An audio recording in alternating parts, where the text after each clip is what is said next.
Hello, I would say welcome to my channel. I don't have a channel. And yeah, I don't really know what the next step is on from this episode. Yeah, I wanted to make this YouTube for, I basically got diagnosed with endometriosis earlier this year, and I'll get to all of it later on in the episode, but I felt like I wanted to raise awareness ever since, because the amount of people that I talk to about it that are like, oh, what's that? Or, oh, that's when you get really bad period pain. That's not the only thing about endometriosis, or you might not even get bad period pain, but that's like one symptom. The lack of awareness is really low. So yeah, let's change that. Yeah, my name's Kristen. I haven't even said who I am or what the hell. But yeah, I am Kristen. I'm 35 and I live in London. I'm from Ireland, so just outside Belfast, hence the accent. Although I do think it's pretty mild these days, because when I moved to London, no one could understand me. Everyone can understand me now, but sometimes you see people like lean in. As I mentioned, I wanted to raise awareness about endometriosis because I feel like it's such a lonely condition to have, and yeah, there's just not enough awareness about it. I'll tell you a little bit about my story. It's a long one. It's taken me over 9 years, I think now, to be diagnosed. I actually found all of these the other day. These are all my letters, and this is only consultant letters. I've been in A&E, I've been to walk-in centres, I've been to GPs, like everything, you name it. And I cried when I found them because I felt sorry for that girl, and I still do. I like look back and I feel really sorry for myself over those years, and I feel sorry for every single woman. Post-diagnosis or pre-diagnosis, like, it's just one of the most mental things to live with, and there needs to be way more support and education around it. Yeah, let me find the first letter. So as far as back as I can remember, when I was really young, and I don't know what age I was, like 16, 17, it must have been maybe a bit younger. Anyway, I had bad period pain at that time, and I passed out in the hairdressers, and that's what kind of spurred me to go to the doctors. And I remember the doctor saying, like, I didn't know what endometriosis was at that time, but I remember the doctor saying it could be endometriosis, and I was just given really strong painkillers, and then that was kind of it. And the only other thing that I remember from when I was younger would have been, I used to get like this pain. Yeah, it kind of felt like, you know, someone had just like gut punched you. Kind of felt like a bit like that. Anyway, didn't really think too much about it. And then when I moved to London, that was 9 years ago now, I don't know if I just became more aware of the symptoms or I just like wanted answers, but I have a lot of symptoms, or had a lot of symptoms. Prior, had a lot of symptoms. It feels like the nicest thing ever. Honestly, this will sound really cheesy, but I feel like I've been given a second chance at life. Like when I speak about, it makes me feel emotional. But yeah, that's why I wanted to do this video, because if it makes even one more girl get answers, then I've achieved what I set out to do. So I promised myself I wouldn't cry, because I tried to record this a couple of weeks ago, and I basically cried the whole way through, and I was like, this is the most depressing video, I'm not putting this on YouTube. I've actually written down all my symptoms the other day, because there's so many. One of the biggest things that I had as a symptom pre-surgery was bloating. Honestly, about, I would say like 70% of the month I was bloated, and I'm not talking like a little bit of bloat, I'm talking about pre-period bloat, where your stomach feels like there's 2 footballs inside it and like someone's pushing out through the skin. I'll show you like my midline, but my tummy would have like came out to like here. I'll actually show you my scars whilst I'm here. Can you see them? So I've got 1, got 2, 3, and then there's 1 in here that you can't see, but they've pretty much came down, haven't they? They're really good. I had been bloated so much of the month, like not just before period, like all the time. And it really hurt. So that was one symptom. Another symptom I had, and this was the one that got me starting to look for answers, was I used to get the sorest pain on the left hand side of my tummy. I tried to describe it to doctors and I never could, but it was like a sharp pain, but a dull pain that would like radiate across my whole tummy. And it was a more intense version basically of the pain that I used to get when I was younger. And that pain would come in many different forms. So it was really strange. And this is why like for so long I like struggled to even like put it into words myself. But I would be asleep at night and I would wake up from the pain. Like I'd wake up with the most excruciating pain on the left hand side, and it would be so sore that it would make me out of my sleep, but also it would make me feel like sick sometimes. And it also was so sharp, but moving across my whole tummy. And the only way I would get rid of it at its mildest form would be to get up and go for a wee and come back to bed, and it would slowly like fade away.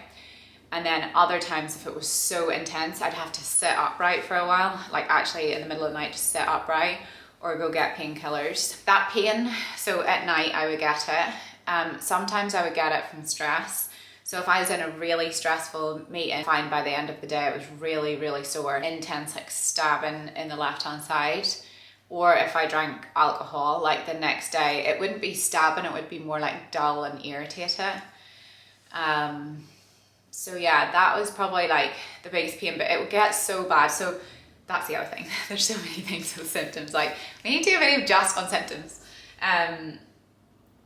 But yeah, the symptoms would either last like just for the night, or just as I wake up in the night, or just for one day, or they could last for 4 days, and it would slowly like get less sore over the 4 days. And it never matched my cycle either. From what I could track, it never matched my cycle. Like maybe it was worse right before my period, but otherwise, yeah, there was nothing tying it to my cycle from what I could see. So that was probably hard for the doctors as well to be like, yeah, it's endometriosis. Okay, so other symptoms, looking at my little notepad here. This is just symptoms, this bit. We're gonna be a while. So yeah, period pain I didn't have as I got older, but I was on the pill from quite a young age. I used to have like bad skin, and I went on it, I think I was around like 17 or 18, and I was on it for a long time. So perhaps that suppressed the painful, well, not perhaps, the pill is known to suppress period pain, isn't it? So yeah, that potentially could have been a part of it. I will come back to painful periods though. Post-surgery is interesting. Third symptom was, kind of third and fourth, was the fatigue and the exhaustion. OMG. Yeah, I feel sorry for that girl when my friend's sending me funny voice notes are like popping up on my phone, or not voice notes, messages. Yeah, I used to be so insanely tired. And I think all girls are a little bit sleepy, aren't we? We love our naps sometimes, and like we'll pass out on the sofa. And especially because of how much it interrupted my sleep. Like, I think that's the other part that led me to try and get answers, was because I'd wake up so many nights, like over half of the nights in a month, wake up in the middle of the night, like where I'd have to use the bathroom to like get the pain to subside, or get up in the night and take painkillers, or lie awake with the pain. Like the pain was just like insane when I think about it now, but yeah, it makes me sad. But so yeah, tiredness and fatigue, but related to that was the mental side of it. Like going to that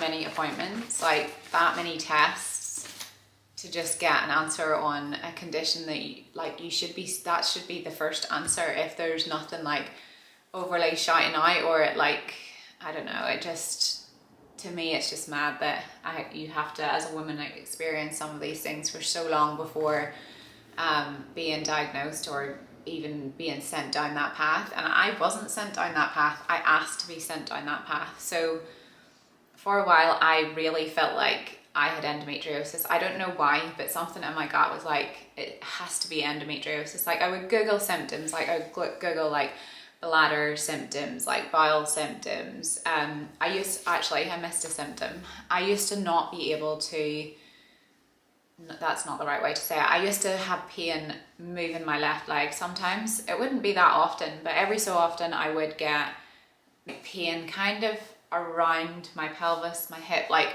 when I'd step my left foot forward, it would be a little bit sore, which I find really strange. I was like, I didn't know. I spent a lot of time traveling with work. I used to work a lot in Northern Europe, and I sounded like an American there, Europe. I'm going to Europe. So yeah, I spent a lot of time in like France, Sweden, Netherlands, and I was sat down for ages on like the Eurostar flight. So I used to think it was just like something to do with that, and didn't think anything more of it. So yeah, that was another symptom. But yeah, the impact that it has on your life, like that, is just wild, because you when you go for that many tests and you get told the tests are all clear, first of all, you're going for pretty serious tests. Like, properly like going into hospital, like taking the day off work or at the afternoon off work, and into like a gown, sitting there in the hospital, like that is a lot to deal with if you're doing that multiple times in a year, and not knowing what the answer is going to be, and then getting an answer and it not being the answer that you'd hoped for, but that like you want an answer, because at this point you feel like you're going insane. Like I literally thought I was losing my mind.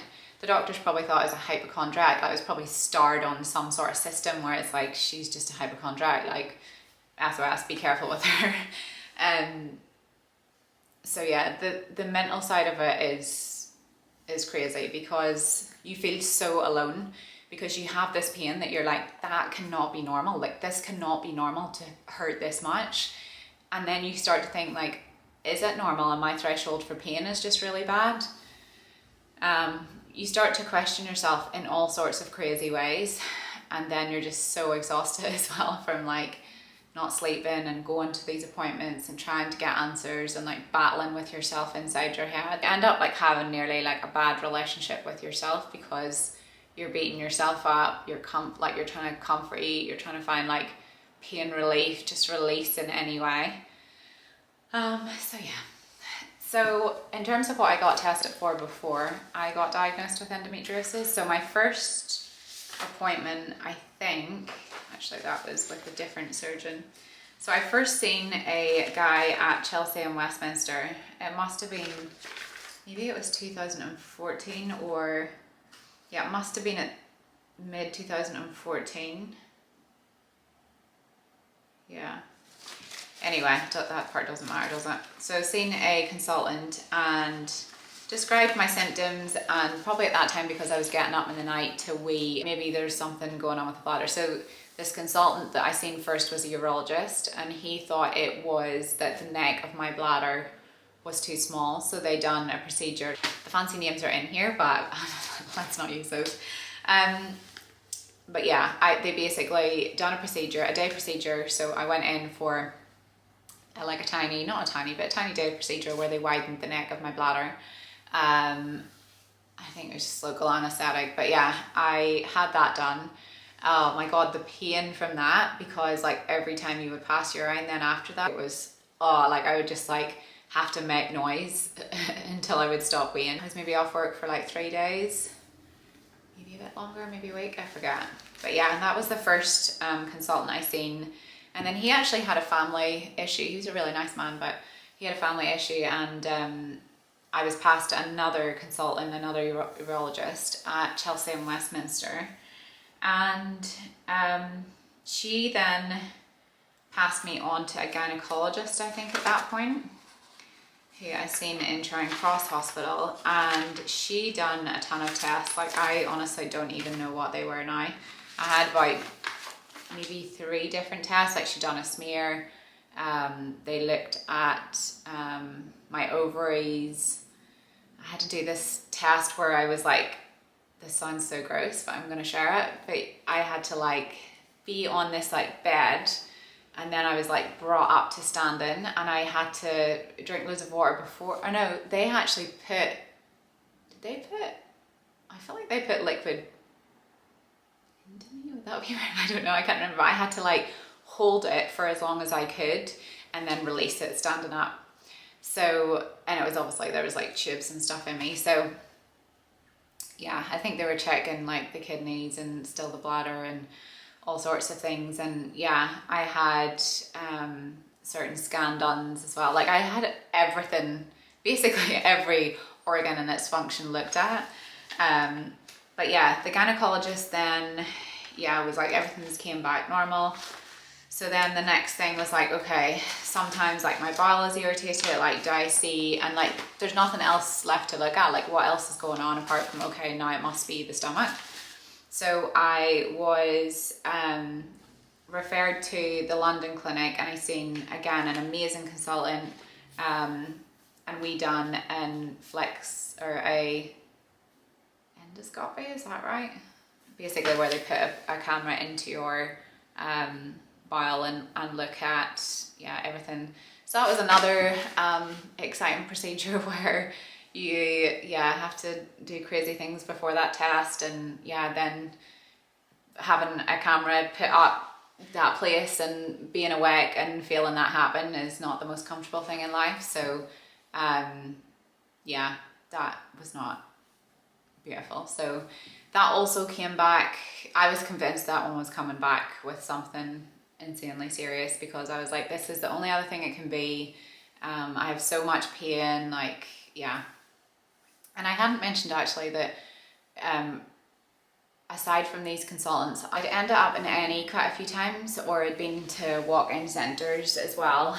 And yeah, they used to test me for like urine infections, any sort of infection basically. And yeah, the one night I was out in London, I had pizza, which if I look back now, like 5 foods I think used to irritate it as well, but I'd had pizza and wine, and we got to this bar and I was like, oh my God, my tummy is so sore, like I feel like I'm gonna go, because when it would get that bad I'd have to lie down flat and like stretch myself.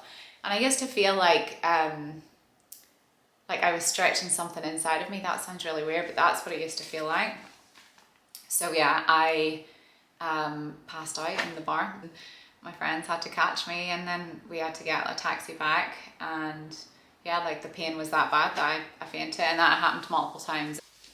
So yeah, after all of those tests had came back, I was taking like Buscopan, I was taking painkillers, blah, blah, blah.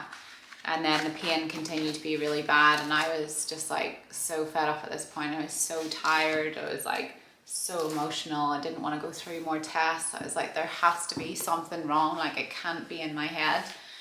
So I am really lucky to have health insurance through my work, and they have a service that's called, I think it's called Doctor Care Anywhere, but it's basically online GP. So I had a little angel that day in the form of a GP, and she was a younger female doctor from Scotland. And yeah, I just remember how, I get emotional when I think about it, but I just remember how kind she was, and how, I don't know, I feel like she just understood. And she was like, you tell me what you want to do.